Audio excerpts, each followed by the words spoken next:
বাংলাদেশের সঙ্গে সম্পর্ককে বিশেষ গুরুত্ব দেয় যুক্তরাষ্ট্র। অন্তর্বর্তী সরকার গঠনের মাত্র ৩৮ দিনের মাথায় উচ্চ পর্যায়ের মার্কিন প্রতিনিধি দলের ঢাকা সফর তারই প্রতিফলন বলছেন নতুন পররাষ্ট্র সচিব। জানান, বহুমাত্রিক বিষয় নিয়ে হবে দ্বিপাক্ষিক বৈঠক, তবে ওয়াশিংটনের সঙ্গে ইন্দো প্যাসিফিক অঞ্চল নিয়ে আলোচনায় ঢাকাকে সতর্ক থাকার পরামর্শ বিশ্লেষকদের। আমি তো মশলা বদলে ফেলেছি, এবার আপনিও বদলে ফেলুন। একবার প্রাণ গুঁড়া মশলা ব্যবহার করেই দেখুন।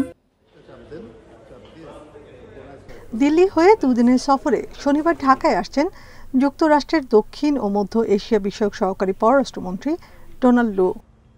4 মাসের মাথায় এটি হবে তার দ্বিতীয় দফায় ঢাকা সফর। বাংলাদেশের সঙ্গে দ্বিপাক্ষিক সম্পর্ক এগিয়ে নিতে অন্তর্বর্তী সরকারের সঙ্গে যুক্তরাষ্ট্রের বিভিন্ন সংস্থার কয়েকটি বৈঠকে অংশ নেবেন ডোনাল্ড লু। মার্কিন প্রতিনিধি দলটির নেতৃত্ব দেবেন দেশটির রাজস্ব ও অর্থ দপ্তরের সহকারী আন্ডার সেক্রেটারি ব্রেটন নেইম্যান। সঙ্গে থাকবেন যুক্তরাষ্ট্রের জাতীয় নিরাপত্তা পরিষদের জ্যেষ্ঠ পরিচালক লিন্ডসে ফোর্ডও। নতুন প্রেক্ষাপটে বাংলাদেশকে অর্থনৈতিকভাবে আরও শক্তিশালী করে তুলতে সহায়তা দিতে চায় যুক্তরাষ্ট্র।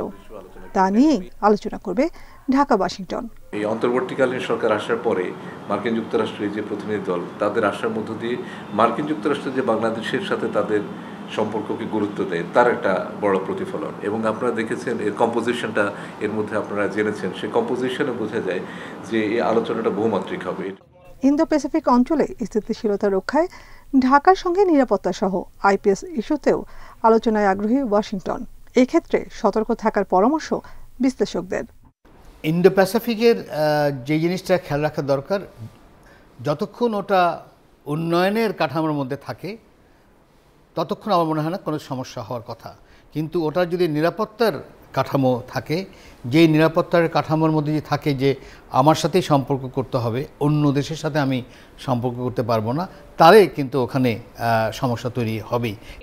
বিশ্লেষকরা বলছেন, বর্তমান বৈশ্বিক পরিস্থিতিতে অর্থনীতি, বাণিজ্য সহ দ্বিপাক্ষিক সম্পর্ক সম্প্রসারণে কৌশলী ও ভারসাম্য নীতি বজায় রাখা উচিত বাংলাদেশের। নাফিজাতুল্লাহ, ইন্ডিপেন্ডেন্ট নিউজ, ঢাকা।